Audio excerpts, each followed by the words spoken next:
একদিন বাসায় বসে বসে ফেসবুকিং করছিলাম, ঠিক সেই সময় মা এসে বলল, বাবা এক বালতি কাপড় ধুয়েছি, একটু কষ্ট করে ছাদে নিয়ে দিবি।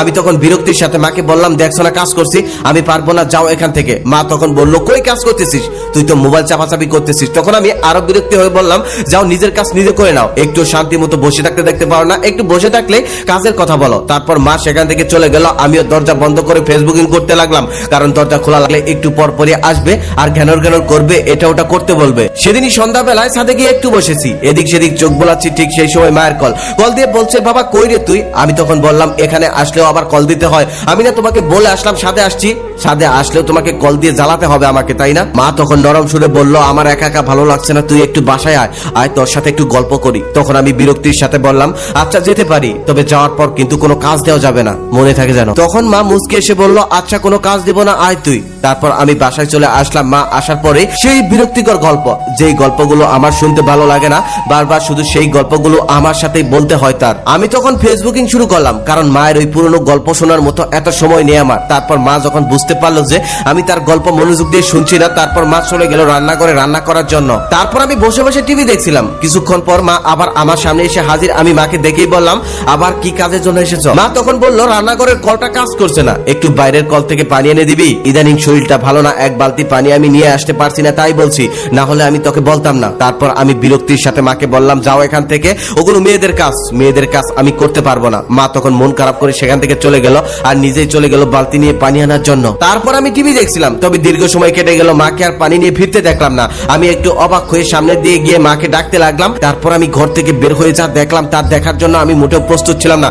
দেখলাম আমার মা টিউবওয়েল পারে পড়ে আছে, রক্তে 4-5টা ভিজে গেছে। এটা দেখার পর আমি কি করব বুঝে উঠতে পারছিলাম না। আমি হতবাক হয়ে গিয়েছিলাম, দৌড়ে মায়ের কাছে গেলাম, মাকে ডাকতে লাগলাম, তবে মা কোনো সারা শব্দই করছে না, কোনো কথা বলছে না, মাথায় কিছুই কাজ করছিল না। শুধু মাকে কোলে করে নিয়ে দৌড়ে রাস্তায় চলে গেলাম। সেখানে যাওয়ার পর একটা সিএনজি আসলো আর সেটাতে তুলে হসপিটালের দিকে রওনা দিলাম। যে হসপিটালে নিয়ে গেলাম, ওই হসপিটালে বাবার পরিচিত এক ডক্টর ছিল। সেখানে নিয়ে যাওয়ার পরেই ভর্তি করে নিল আর ওটিতে নিয়ে গেল। তখন নিজের উপর খুব রাগ হচ্ছিল, পৃথিবীর সব থেকে বড় অপরাধী নিজেকে লাগছিল, কারণ এক বালতি পানি নিয়ে দিলে কি এমন ক্ষতি হতো?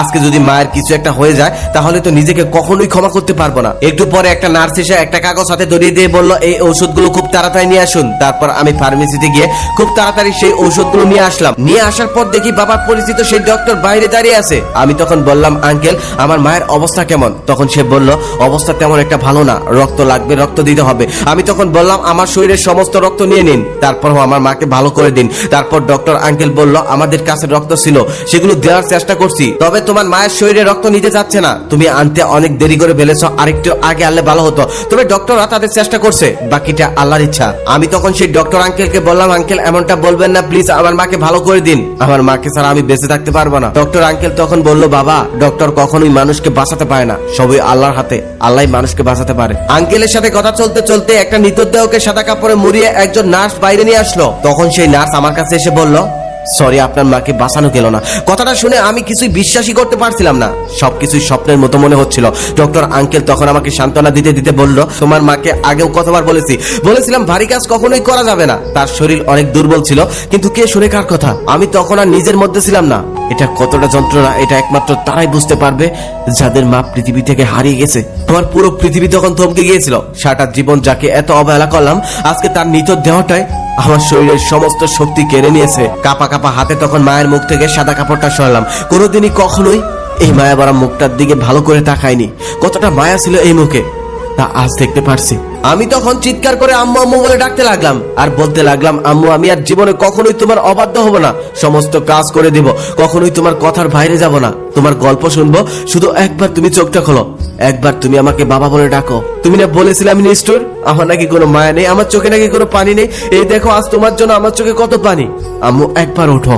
সেদিন আমার চিৎকারে হসপিটালের সমস্ত লোক একত্রিত হয়ে গেল, আমার মা চোখ খোলেনি। সেদিন হসপিটালের অসংখ্য মানুষ আমাকে সান্ত্বনা দিল, আমার মা আমার সাথে আর কথা বলেনি। বাবা মা বেঁচে থাকতে আমরা কম বেশি সবাই এমন করি, গুরুত্বই দেই না, পাত্তাই দেই না। তবে যাদের হারিয়ে যায় তারাই বুঝতে পারে বাবা মা কি জিনিস, কি ছিল বাবা মা। মাকে সারা জীবনে যতটা অবহেলা করেছি, তার 1% অবহেলাও যদি আমি অন্য কাউকে করি, সেই আর আমার সাথে কখনোই কথা বলে না। তবে মাকে পৃথিবীর সব থেকে বেশি অবহেলা করেও বাড়ি থেকে বের হয়ে দেখো, একটু পরে ফোন করবে, খুঁজতে বের হবে।